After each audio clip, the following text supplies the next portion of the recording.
Are you ready to stop the self-sabotage and create the life you desire? Well, in order for that to happen, you need to break free from the bad beliefs that are holding your success hostage. You need to optimize the stress by turning it into extra energy for success. And those hurtful habits? Well, we need to give that pain a purpose for progress. Welcome to Stop the Self-Sabotage and Create the Life You Desire podcast. Have you ever said you were sorry when you really didn't mean it? You just wanted the drama, crisis, chaos, and confusion to quiet down for a little bit. Well, maybe the challenge between you and the other person does quiet down, but then internally you feel even worse than ever before. And there's a reason for that. You see, for an apology to truly be accepted, for it to be the truth, it needs to be backed up with action of changed behavior. So when you say you're sorry, what you're really doing is accepting responsibility that your behavior needs to change so the relationship can move forward. And if it wasn't your problem to start with, if you were doing it just to get some peace, well, now we got a problem because the other person is expecting you to make it all better, which is the reason why you probably said you were sorry to start with. There are a lot of reasons why we can jump in and assume or accept responsibility with our apologies when we didn't do anything wrong. But two of the most frequent that I see with my clients are projected guilt and people pleasing. Now, both of these are learned behaviors. Projected guilt is when you watched an important or significant relationship around you, typically when you were growing up, and one person in the partnership assumed complete responsibility for the processing of the emotions and the thoughts and the actions for both people. So that way, one could be alleviated from the burden, and the other one is having to carry the baggage for both people in the relationship. Oh, yeah. So projected guilt. You feel like even though you haven't done anything wrong, well, maybe what if it is me?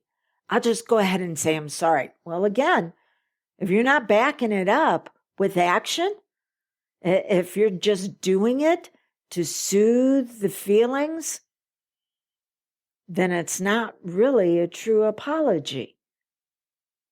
Not your fault. You were taught to do this, but you have to take 100% responsibility for moving forward. Or maybe you were taught people pleasing. People pleasing is whenever you were programmed and conditioned for others not to feel bad.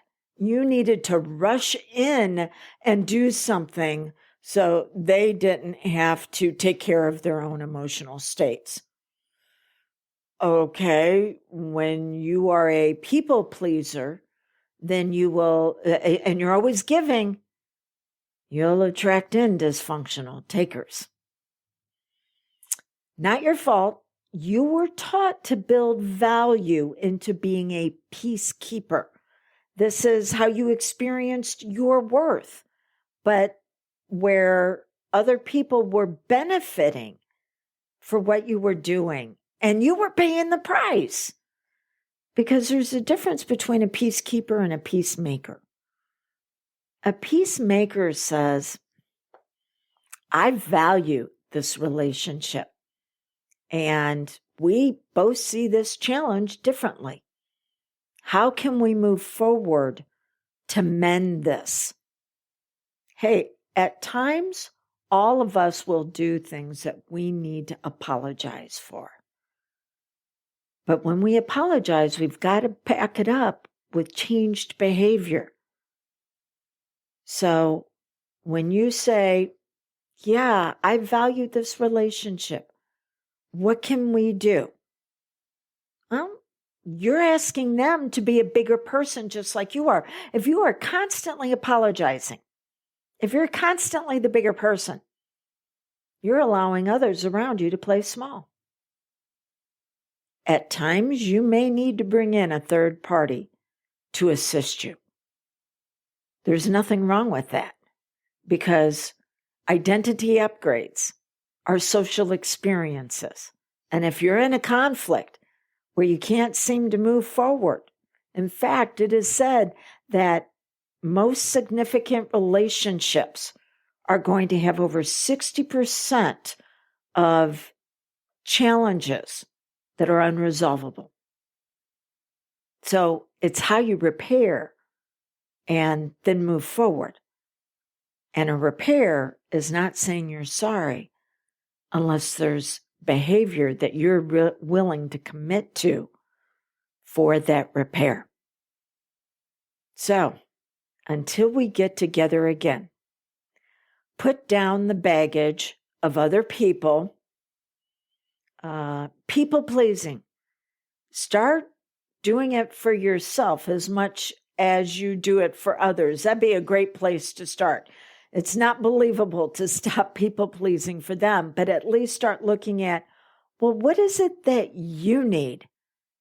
And if you're not sorry, maybe take a stand and stop apologizing and instead go, how can we both be bigger to be able to move through this in a brilliant way? What I've been sharing with you is part of your time to thrive. See, we can get stuck in a healing process, but what's beyond the healing? Well, there's growth, and then there's goals, and then there's vision. And your time to thrive is a very special membership where you access a course or a live event with me every single month that is going to teach you this process. So that way you're not dependent upon someone else for your progress. Instead, you're empowered to be able to make upgrades on your own. And then whenever you hit a block that just seems to be too much for you to get over, that's when you bring in someone for assistance. So this membership is only open for the next few days. Go to dawnlandrum.com and you'll see all the details when you click on the tab that says Time to Thrive.